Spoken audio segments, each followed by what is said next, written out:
Hola golafres, sóc l'Albert. Diuen que Sant Andreu de Llavaneres és on tenen els millors pèsols del món.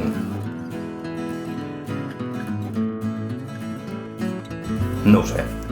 El que sí segur és que per aquella zona fan una recepta que són els pèsols ofegats, és a dir, pèsols cuits amb poc líquid i tapats, que barrejats amb una miqueta de cansalada i una miqueta de botifarra surten espectaculars.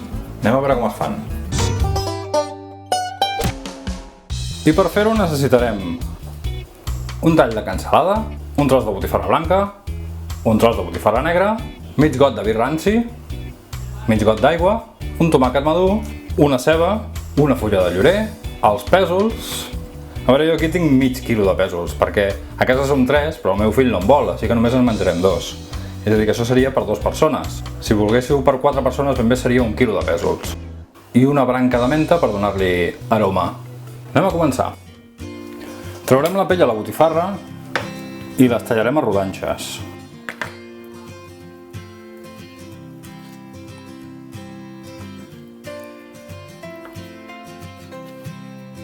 I tallarem la cansalada a tires, o a dauets, així petitona.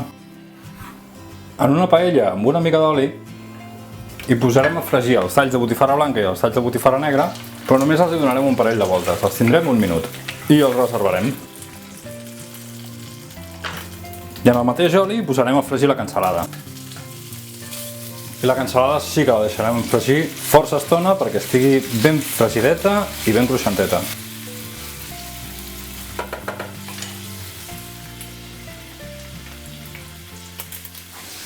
Mentrestant picarem la ceba ben petitona.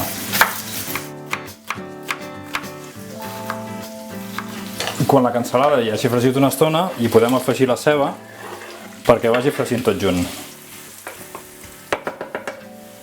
Mentrestant ja anirem ratllant el tomàquet i quan la cansalada i la ceba s'hagin fregit li afegirem a la paella. Hi afegim una miqueta de sal i posem la fulla de llorer.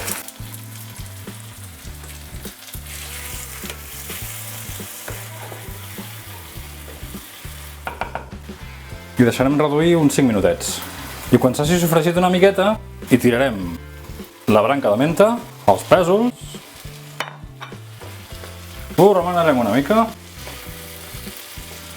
i afegirem el vi ranci, mig got d'aigua, ho taparem, ho baixem a foc mig i ho deixem coent uns 20 minuts. Quan hagin passat aquests 20 minuts, ho destaparem,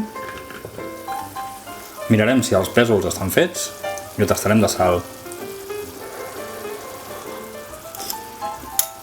Ho rectificarem una miqueta de sal i afegim la botifarra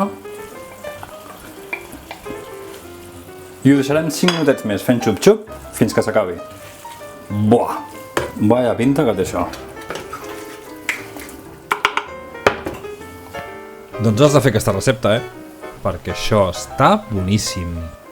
Si et vols subscriure al canal, només has de clicar a la casella on hi diu subscriu-me i activar la campaneta de notificacions perquè t'avisi quan pengi un vídeo.